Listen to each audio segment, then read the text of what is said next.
My wife is cheating on me with her friend's boyfriend. He recorded a video and showed me how she flirts with him and gives him her underwear. Hi, I'm Jonathan. I want to share a tough time I've been experiencing. It all began on a Wednesday evening while I was sitting at the counter, staring at my Budweiser bottle. I decided to limit myself to just a six-pack to avoid getting too intoxicated if things went awry. When the music upstairs finally stopped, I knew my wife was almost ready. Usually, I worked late on Wednesdays because of my wife's girls' nights with her friends. My parents would watch our daughter Lily, while my wife enjoyed drinks with her colleagues. I'd stay late at the office, finishing up paperwork so I could leave early on Thursdays for family time. It seemed perfectly balanced. I carved out time in my busy schedule. My parents showered attention on their granddaughter, and my wife cherished her nights out. At least that's what I believed. I thought about needing to stop by the store more often, or perhaps get delivery for those great sandwiches. Keeping an eye on the door, I soon saw a familiar face enter the restaurant. Watching her look around, I stood up and waved. She noticed me and walked over. Emily was 32, a friend of my wife's. I liked her, noting she was married. She had a way of easing tensions without being a pushover. I had to admit, with her dark curly hair and fair skin, Emily looked good. While she wasn't well endowed, she had a lovely face and long legs. Her husband, Michael, thought she was an angel, and the feeling was mutual. As she sat across from me, she thanked me for meeting her. I know how busy you are, Jonathan. I appreciate you taking the time, she said, looking me in the eyes. No problem, Emily, I replied, though I must say, meeting you here without Grace feels a bit odd. I usually prefer having dinner with my wife, but since this is about Grace, I'm listening. I assume you're planning a surprise for her birthday next month? I didn't expect the sadness in Emily's eyes at the mention of our lunch or Grace's birthday. What's wrong? I asked. I know you and Grace love each other deeply. I've seen it myself. That's why I'm here. It might hurt our friendship, but if it helps save your marriage, I'm willing to do it. There's no easy way to say this, but Grace has been seeing someone for 2 months now, Emily revealed. I was stunned. This has to be a joke, a really bad one, I said to Emily. I'm really sorry, Jonathan, but it's not a joke. About 3 months ago, after you started this big project, Grace got depressed. She's been irritable at work, and when we go out, she seems more bored than usual. After a few martinis, we got her to open up about missing you and feeling neglected. She also mentioned feeling like you two were just another middle-aged married couple letting life pass you by. Just then, the waiter came to take Emily's order. She chose a Caesar salad and lemonade. My mind was racing with thoughts of my wife's secrecy. In our 9 years together, I was sure my wife would tell me if she was unhappy. I believed we were always honest about our feelings, even when we disagreed. Turning to Emily, I urgently whispered, "Did she sleep with him?" "No, at least, not that I know of. And from what I know of her, your wife is usually pretty open." "That's why I'm surprised by her behavior," Emily responded. "Jonathan, you need to know something. Every woman I've talked to says the same thing. I guess you both often complain about being overwhelmed by everyday life or something like that," Emily continued. "When Grace brought it up, we all sympathized with her and told her she's a beautiful woman and you should pay more attention to her. Unfortunately, my sister was there that night." "What does your sister have to do with this?" I asked, managing to keep some anger in check. "Honestly, my sister is promiscuous," Emily replied. The waiter, who brought her tea, raised an eyebrow at her comment. Emily took a sip and continued. "My parents were both cheaters. I don't know who cheated first, but they always wanted revenge on each other. When I was 16, I asked them why they were still together, and they acted like I was from another planet. They said they loved each other, and that's all that mattered. This affected my sister and me differently. I realized cheating ruins relationships, but my sister thought it was okay as long as you love each other. I love her, but she's misguided. Anyway, back to the point. My sister Olivia suggested that if Grace doesn't find romance at home, she should look elsewhere. I told her she was wrong, but then Isabella and Penelope started talking about finding better partners and keeping things secret. I think for them it was just a theoretical discussion, especially since they're not married. Grace said she'd never cheat on you, but I think my sister's words planted doubts in her mind. "Why do you think that?" I asked, now unsure about Grace's fidelity. I began to absorb more information. None of this was easy to hear, but I always believed that knowledge was power. Emily answered. The following week, Nick Harrison and his team joined us at the Blue Moon Bar. Grace claims she didn't invite him, but mentioned our group dance plans to him. It's usually fun when more people try something new, but not with Nick around. Tell me about this guy, Nick, I demanded. Emily noted my assertive tone with a slight smile and proceeded, Nick Harrison is known for chasing women. He goes after every woman who shows interest, not caring if she's married or not or particularly attractive. He just loves the chase. Your wife caught his eye from the start, but until that night, he hadn't pursued her. Now he's after her, and instead of standing up to him, she's avoiding him. Everyone knows that if Nick faces another sexual harassment charge, he'll be fired. She could stop his advances, but she doesn't. They've been seen talking in the cafeteria a lot over the past few months. I tried to talk to her about it, but she got defensive, insisting they're just friends, and that Nick listens to her and understands her problems. I asked her if she'd act the same way if I were around, and she blushed, admitting she wouldn't. Then she got upset, mentioning something about you not noticing her. After that, I backed off but kept an eye on her. Things seemed to settle down at work, and I thought everything was back to normal until that incident 2 weeks ago. As Emily's order arrived, she began to eat while I sipped my lemonade, my mind elsewhere. I wondered how Grace could think I'd be upset about her flirting with another man. I wasn't overly jealous. I loved and trusted my wife. As for not noticing her, I pondered if I had become too absorbed in my work project. There's a significant reward waiting for me at the end, but perhaps I've been pushing too hard. Curiosity about the incident 2 weeks ago nagged at me. Did I really want to know? For the next 5 minutes, we ate in silence as I processed Emily's revelations. Undoubtedly, I was angry. Grace had no justification for being so close with another man, yet I could almost understand her logic. If I had been more attentive, perhaps none of this would have happened. By not informing me of her flirtatious behavior, she was essentially lying to me. It was a lie of omission, but for now, I could overlook her actions and focus on fixing the situation. I would speak to her and share my concerns. If she was honest and agreed to distance herself from Nick, we could move forward. So far, I hadn't seen any lasting damage, unless, of course, something significant occurred within the last 2 weeks. Tell me what happened 2 weeks ago. How bad was it? I asked. With this inquiry, I found some solid mental ground beneath me. I felt I could handle it. Emily looked at me sympathetically. This is where it gets ugly, Jonathan. 2 weeks ago, we were back at the Blue Moon Bar to dance. Nick and his friends arrived, and we all danced together, having a good time. Grace had been drinking more than usual, with Nick buying drinks for her all evening, which made her quite intoxicated. I accompanied her to the restroom and realized she was even more drunk than I initially thought. When we came out, she was holding her underwear in her hand, saying she wanted to feel liberated. Well, she was nearly plastered. I chalked her behavior up to the booze and helped her back to our table. I tried to persuade Isabella and Penelope to help me take Grace to my house so she wouldn't go home completely wasted. But then I saw Grace and Nick getting too close, bumping into each other and simulating sex on the dance floor.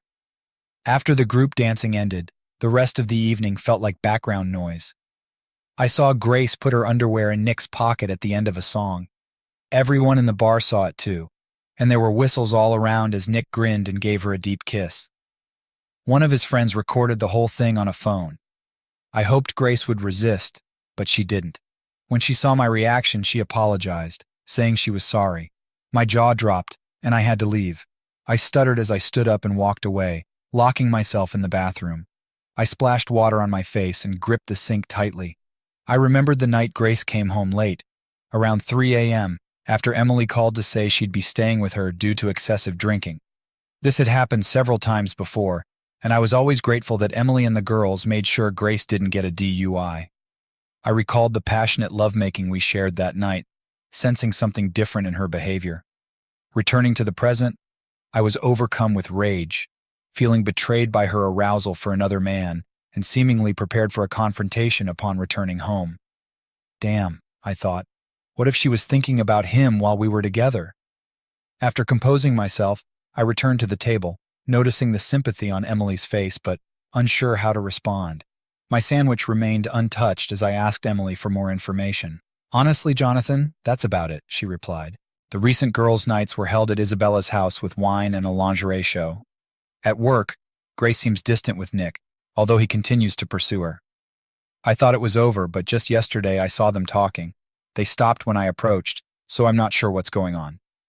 I felt you needed to know since she no longer listens to her friends, Emily explained. As the waiter brought the bill, I quickly grabbed it and searched for my credit card. I'd like to observe their interaction and perhaps intimidate them right off the bat, I suggested. Grace mentioned you ladies are going to the Blue Moon Bar this week, so this Wednesday when you go there, I'll show up and monitor them from the sidelines. I abruptly paused, noticing the apprehensive expression on Emily's face. What did I say wrong? I inquired. Jonathan, Isabella has a doctor's appointment early Thursday morning, and Penelope is visiting her brother in Texas. If Grace goes out on Wednesday, it won't be with us, Emily explained, reaching across the table to grasp my hand. I'm so sorry, dear, she expressed sorrowfully. I know it's better not to ask if you're okay, but here's my home phone number. Call any time to talk to Michael or me. Her husband was a therapist, so talking to him might prove beneficial. Thank you for informing me, Emily. I understand this must be challenging for you, but I genuinely believe you're a good person and a good friend. I'm uncertain of what lies ahead, but I'm aware of the present circumstances, and I can take some measures. Thanks again. I expressed my gratitude, rose from the table, settled the credit card bill, and departed. On Tuesday, today marked a breakthrough in the project I was engaged in. We managed to secure a supply of finished parts from a startup company in Philadelphia, reducing setup time by 2 months, ensuring at least a week's supply despite unstable transport logistics. With 2 more phone calls, this plan would be completed 2 months ahead of schedule, saving millions for the military. The cash bonus would also be substantial, as I anticipated, and the project's recognition would significantly elevate my reputation. I should have been as content as a cat with a belly full of cream, but instead, I dreaded going home and facing what I knew I had to address. I decided I needed to look into this myself. While I didn't have access to her work email, I doubted they'd risk using it considering HR's oversight. I logged into her Gmail account, but found nothing incriminating. She might have a separate account, which I'd need our home computer to check. I knew I wasn't tech-savvy enough to pull off any high-tech surveillance like installing security cameras or voice-activated microphones, but I had a simpler plan. My goal was to gather enough information to decide whether I should try to salvage or end our marriage. Grace had already picked up Lily from my parents and asked me to bring home Thai food. When I asked what she wanted, she replied that after 10 years together, I should know she loves pad Thai. I couldn't help being sarcastic, saying I just wanted to make sure she was still happy with our arrangement. My phone rang immediately after, and she asked for an extra spring roll. Normally, I'd have been thrilled to get home early and spend time with my family, but today was different. Glancing at the clock, I realized I hadn't been home this early on a Thursday since the project started. I understood how Grace might feel neglected, but it didn't excuse her actions. As I walked through the front door, I saw Grace reaching for a bottle of wine. I paused, admiring her figure. At 32, she was in her prime, standing at 55 tall with curves that were undeniably alluring. Even in loose sweatpants, her shapely rear was evident. Her hair was tied back in a ponytail, and she turned around, flashing me a radiant smile that made me remember how lucky I was to have her. Then reality hit me. I'm so happy you're home, honey. How was work? She asked, planting a kiss on my lips. Pretty good. We made a major breakthrough on some supplies, so we might finish the project at least a month ahead of schedule. Sweetheart, I know I've been away from home a lot because of this project. It sucks that I can't share the details because it's classified, but I want you to know that you and Lily are my top priority. I'll do everything to keep us safe, I assured her, gazing into her eyes. Did I see a hint of remorse or guilt? Or was I imagining things? I understand, darling. We both adore you and know this is temporary. Still, I'm glad you acknowledged it, she said, seeming on the verge of tears. Was she genuinely emotional or just a skilled actress? So what does the project's early completion mean for you? She asked, unpacking the food containers. Well, firstly, it means a substantial bonus.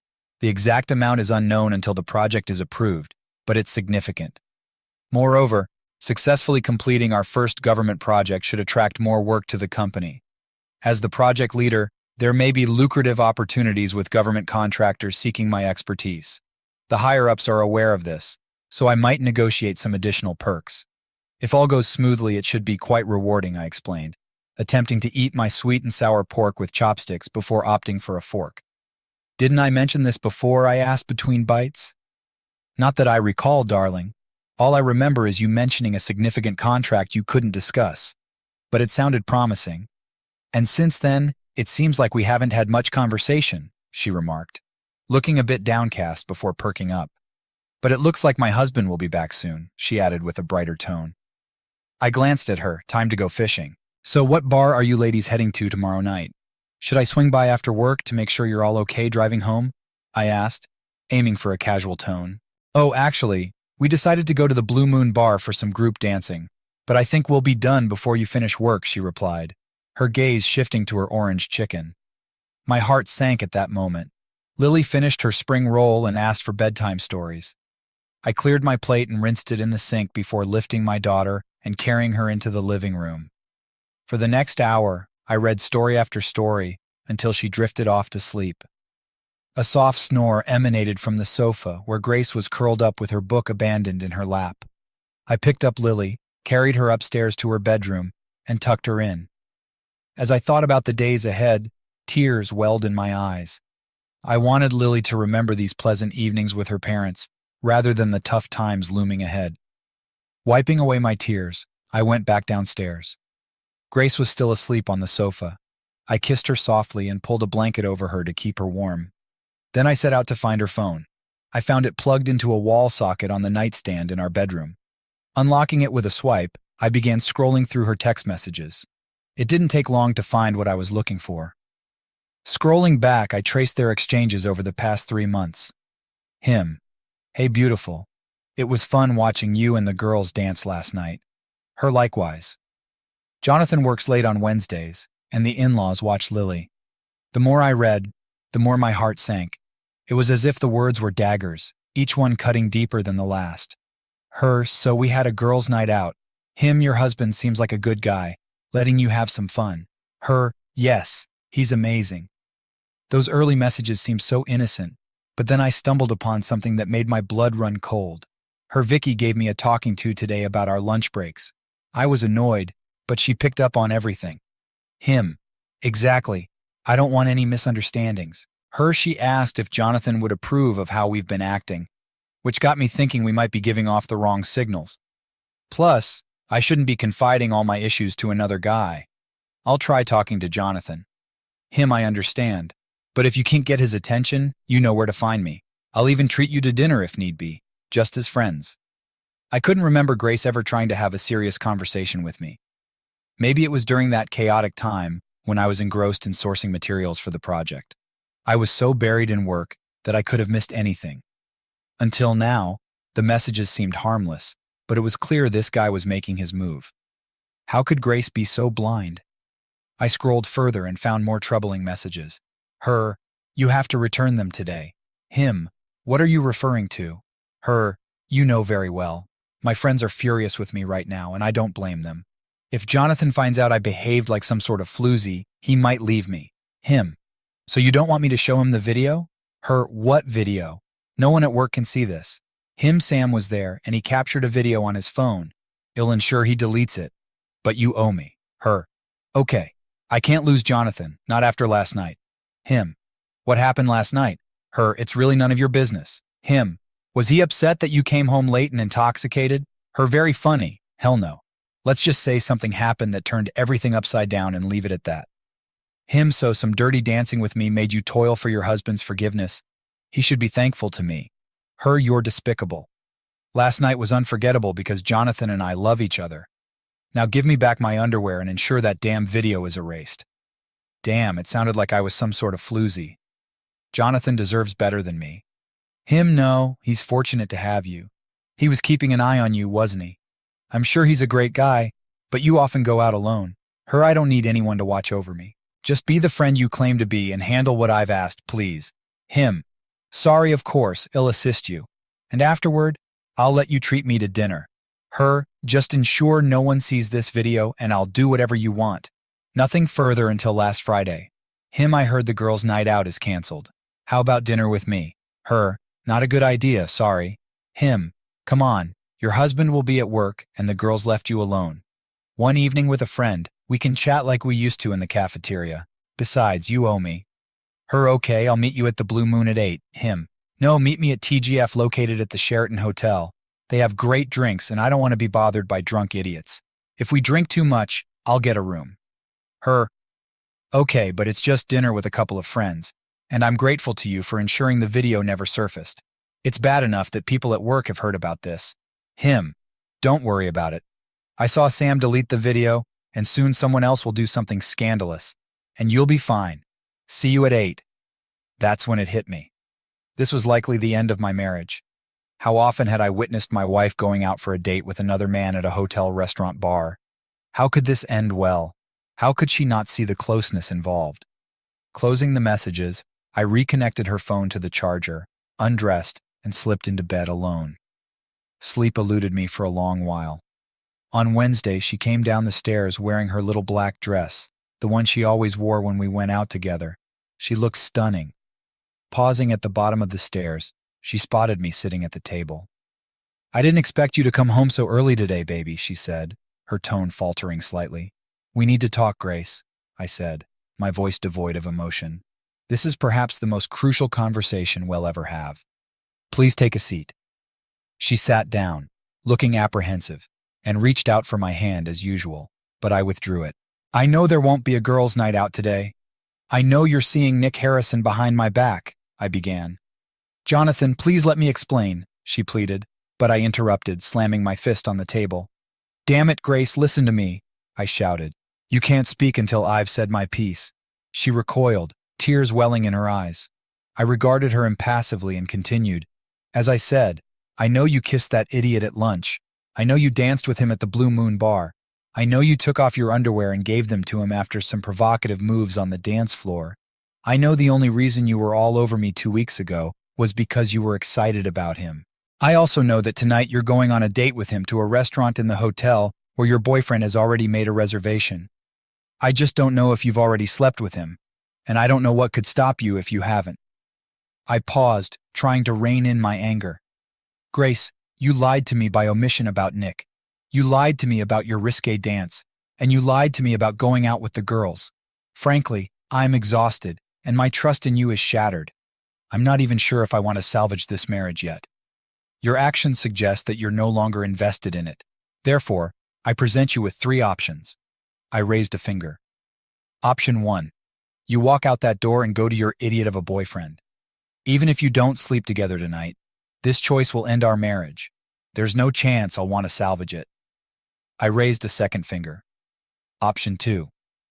We sit here all night, and you try to persuade me to work on saving our marriage.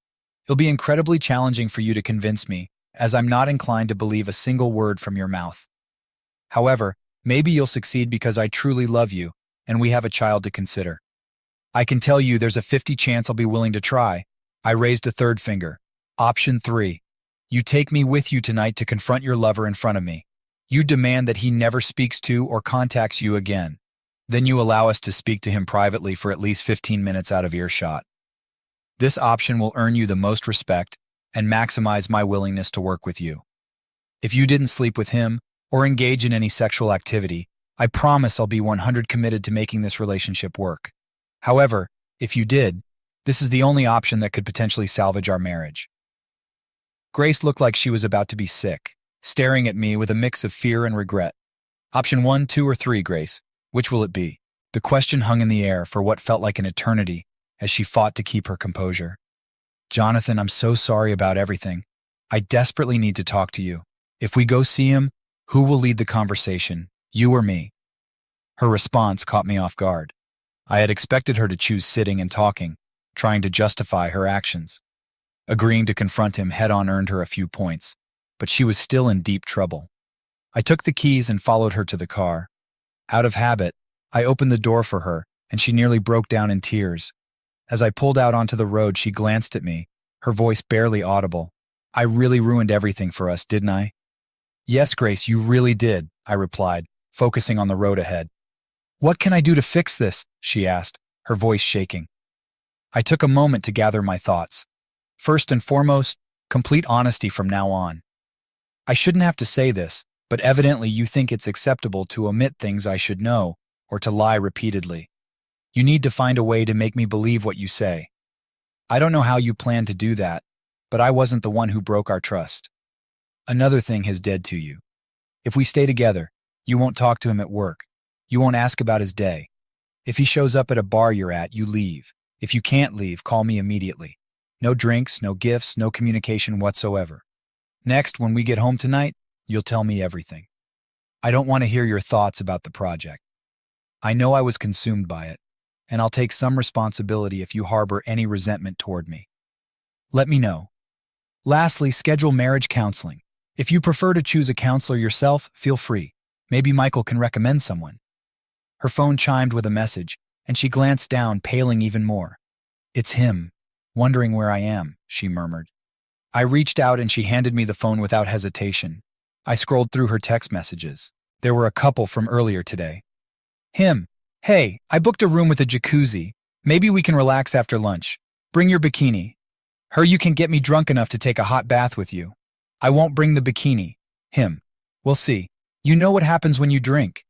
Maybe you won't need a bikini. And then just now. Him, where are you? While waiting for you, I had a glass of wine. Her, I'm running a little late. I have a surprise for you. Him. Oh, you brought your bikini. Perfect. I handed the phone back to her. She read the messages and hung her head. You know these messages don't help your case, right? Just today's messages make it look like you were planning to hook up with him tonight. How much worse will it look if I scroll further, I asked, knowing the answer. Do you consider your text messages today as inappropriate flirting?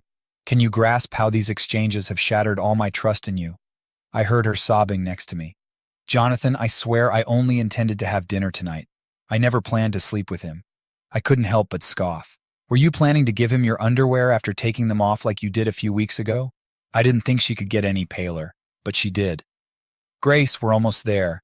You might want to fix your makeup and think about what you're going to say to Nick. Oh, and avoid drinking wine. She pulled down the visor and retrieved a napkin from the glove compartment. As she started to compose herself, she asked in a more composed tone, Jonathan, I understand why you think Nick was toying with me.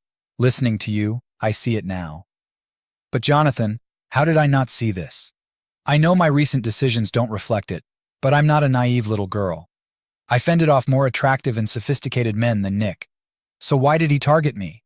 That's one of the reasons why I find it hard to believe you now, Grace. You're a beautiful, intelligent woman who should see through this nonsense. That's why I wonder, did you go along with it willingly? Imagine if I picked up some woman at a bar and lied to you that I was going to dinner with her tonight. No wonder you're so angry and hurt, she said, her color returning and her voice growing firmer. Okay, I messed up, and now I have to find a way to fix it. Thank you for giving me a chance. She leaned in to kiss me, but I turned my head at the last moment, allowing her to peck me on the cheek.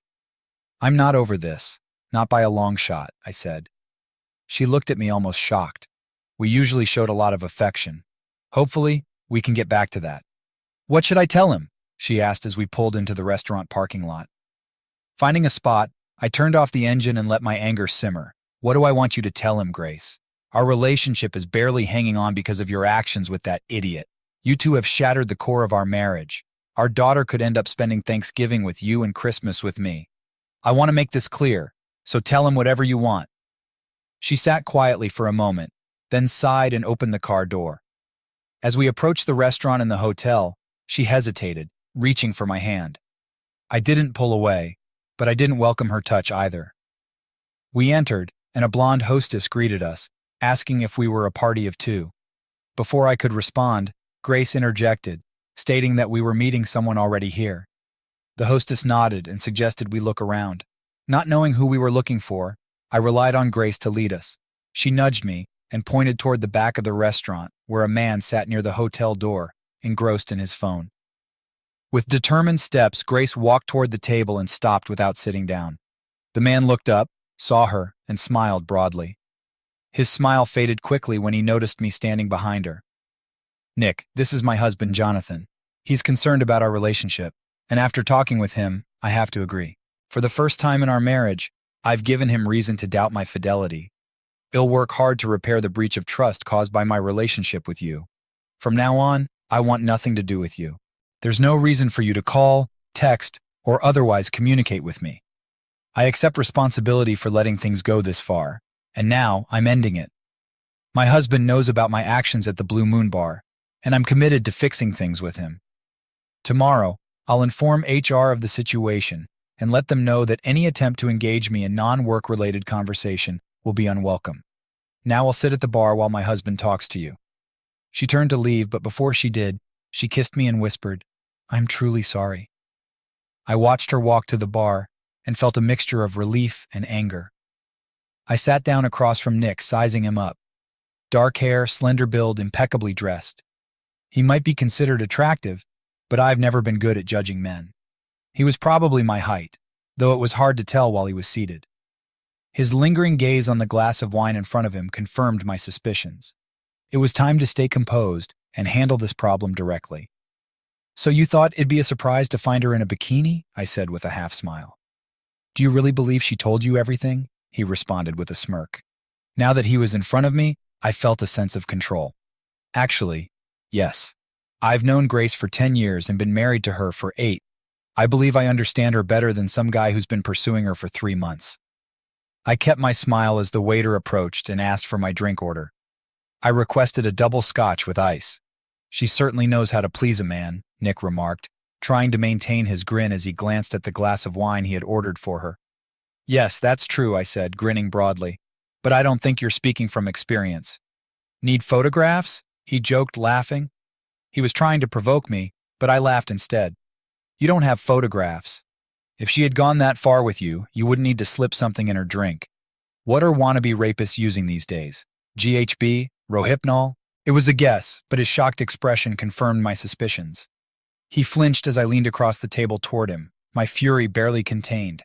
"You despicable coward. I should beat you right here and now, but I don't want to end up in jail.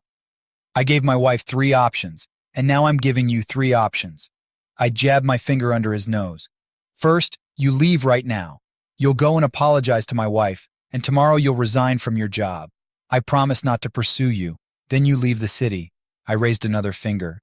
"Second, you go to the police and confess to slipping something into my wife's drink.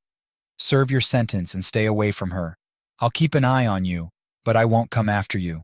Then you leave the city." I raised a third finger. "Third, we sign up for boxing classes. In 4 weeks, you and I will step into the ring, sign injury waivers, and neither of us will leave until one of us passes out. And when you wake up, you still leave my wife alone. Then you leave the city." The waiter brought my scotch just as I finished. I took a long sip, feeling the burn. "You must think I'm a fool. Why would I agree to any of these options?" he sneered. I gave him a menacing grin. "Because you don't want to spend the rest of your life looking over your shoulder.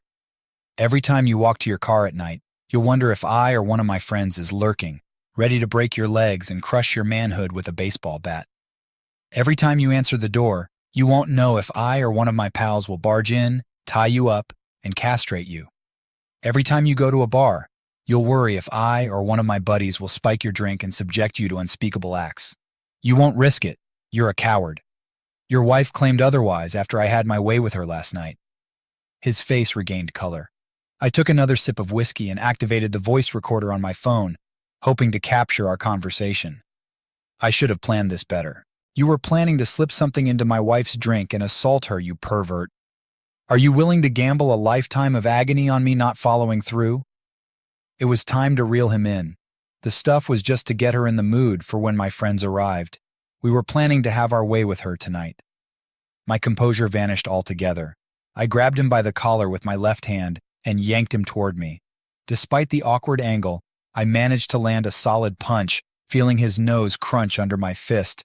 He screamed, clutching his face, and threatened to call the cops. I laughed in his face, daring him to do it. I told him I'd love for the authorities to test the wine and listen to the tape of his confession. Within 10 minutes, the police arrived. Apparently, 2 officers were having lunch nearby. They took my statement and collected the wine and glass for analysis. When they searched Nick, they found a packet of white powder. He immediately demanded a lawyer and refused to speak further. The officers listened to my recording and confiscated my phone as evidence. Though the recording was garbled, it was clear enough to hear Nick discussing slipping something into a drink and a planned assault. It was almost 3:00 a.m. before Grace and I were allowed to leave the police station after giving our statements. One of the officers praised me for preventing an assault and by the end of it, Grace was a mess. Nick was held in police custody. Using her phone, we quickly informed my parents of the situation.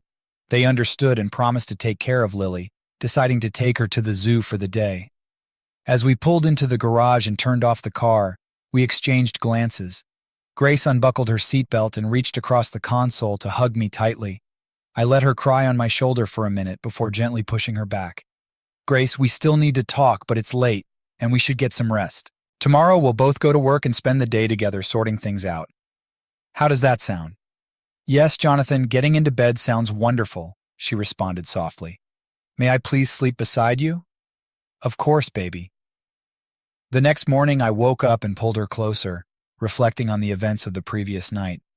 I dared to hope things might turn out okay, but I knew we had a lot to discuss before making any decisions.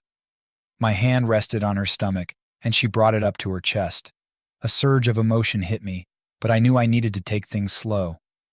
Sitting up in bed, I playfully smacked her backside. Get up. Let's take a walk.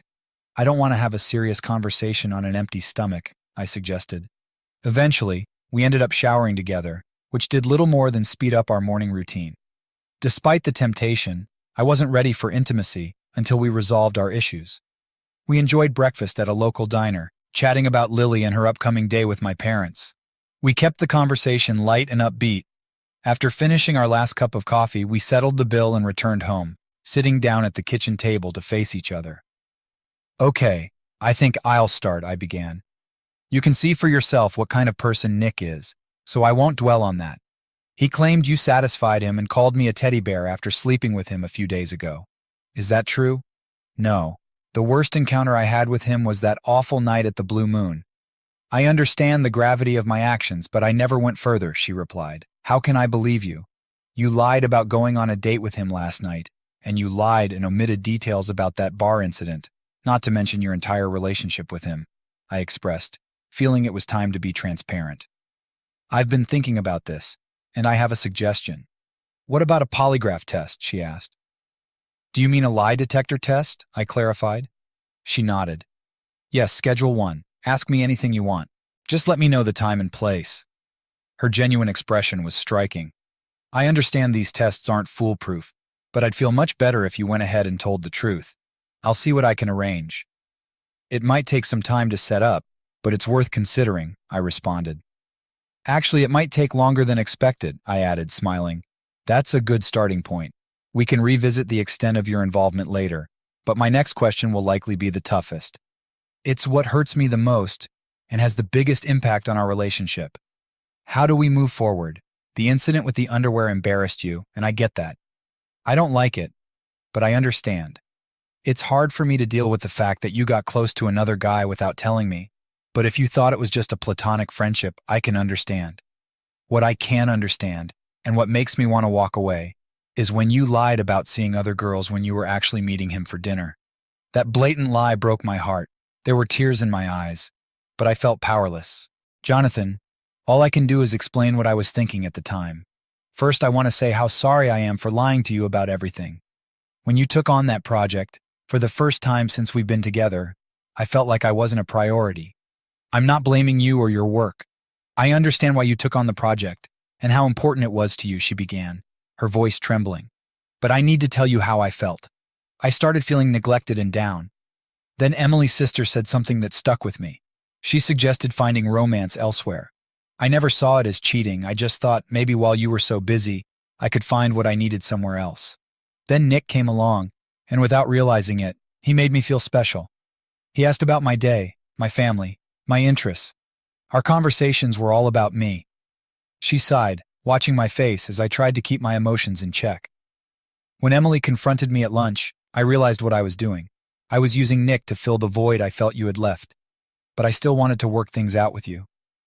That night, things got out of hand. I didn't invite him or his friends. They showed up before my other friends did. Nick kept buying me drinks, and I ended up more intoxicated than ever before. I made terrible mistakes that night, but then we had an incredible night together, and it confused me even more. How could I act so recklessly with him but then have such wonderful moments with you? She stood to pour herself a glass of water, drinking half before continuing. Then the video surfaced. I knew you'd be furious, rightfully so. If you got drunk and kissed another woman, I'd be furious too. And I knew it would be worse because after our passionate night, you'd wonder if I was thinking of someone else.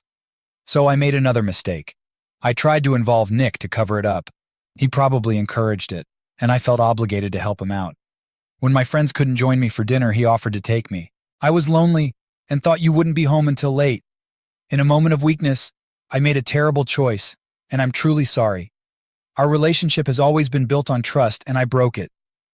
Tears streamed down her face, though she didn't sob. "Oh my God," I said, standing to embrace her. I kissed her tenderly, then pulled back. "We're not there yet, and it'll take time. But if you're fully committed, so am I." Grace and I attended counseling for some time. Discussing my issues helped me overcome them. The significant outcome for me was that since communication has been a strength since our first encounter, we continue to work on it. Additionally, the counselor recommended Grace undergo testing for hormonal imbalances. At 32, it seemed premature, but it proved worthwhile. After several tests and a switch in birth control pills, she experienced improvement. Though we're not entirely back to where we were, we're in a better place. The polygraph test confirmed her honesty in all the challenging questions I posed. While I still have some doubts about the accuracy of these tests, I can accept it. I decided to enroll in boxing lessons, and Grace became intrigued by the self-defense classes offered there. Wednesday nights turned into self-defense evenings for her. Grace suggested we join martial arts classes, where she excels, and I struggle to keep up. Sparring has become our favorite form of foreplay. The project was completed 7 weeks ahead of schedule and under budget. My company now competes with major players in government contracts. Although they wanted to promote me to vice president, I declined due to the excessive travel requirements. Instead, I established and led the Special Projects Department. This came with a new office and a secretary assistant. My new assistant has a stunning figure and a dazzling smile, and she fulfills my needs perfectly. Thus far, there haven't been any complaints about my wife and me working together. As long as we bring in revenue, I doubt anyone will raise objections. Most of the $250,000 bonus from my initial project went towards Lily's college fund. However, I had saved enough for a week-long all-inclusive resort vacation with my wife. My parents are prepared to take care of Lily while we're gone. I did receive an assault charge for punching Nick. Despite this, it's the most fulfilling 240 hours of community service I've ever completed. Nick will serve 4 to 6 years for attempted assault and possession of a controlled substance. Additionally, he was assaulted while walking to his car one evening, not by me, but by one of his previous victim's brothers. The assailant will serve 1 to 2 years for the attack. I deposit $50 monthly into Nick's prison commissary account.